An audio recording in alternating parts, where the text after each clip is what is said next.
Welcome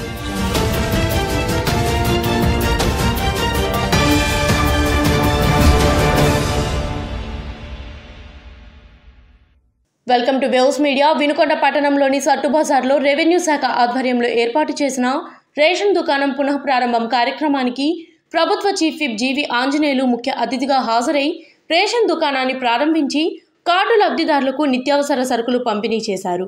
ఈ సందర్భంగా chief whip జీవి మాట్లాడుతూ ప్రజా పంపిణీ వ్యవస్థలో ఎలాంటి అవకతవకలకు తావు లేకుండా ఉండేందుకు ప్రభుత్వం రేషన్ దుకాణాల ద్వారా సరుకులు పంపిణీ కార్యక్రమాన్ని చేపట్టిందన్నారు. సీఎం చంద్రబాబు నాయుడు ఆకాంక్షకు అనుగుణంగా ప్రభుత్వానికి మంచి పేరు తెచ్చేలా రేషన్ డీలర్లు పనిచేయాలని కోరారు. దివ్యాంగులకు 65 ఏళ్లు పైబడిన వృద్ధులకు ఇంటి వద్ద రేషన్ సరుకులు పంపిణీ చేయడం జరుగుతుందన్నారు. కార్డుదారులకు ఎటువంటి ఇబ్బంది లేకుండా సకాలంలో రేషన్ సరుకులు అందించడం జరుగుతుందన్నారు. కార్యక్రమంలో జీడీసీసీ చైర్మన్ మక్కిన మల్లికార్జునరావు, కూటమి నాయకులు తదితరులు పాల్గొన్నారు.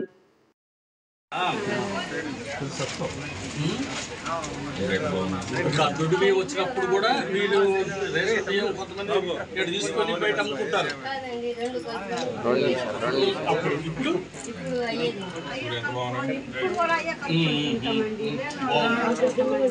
బియ్యం క్వాలిటీ కూడా చాలా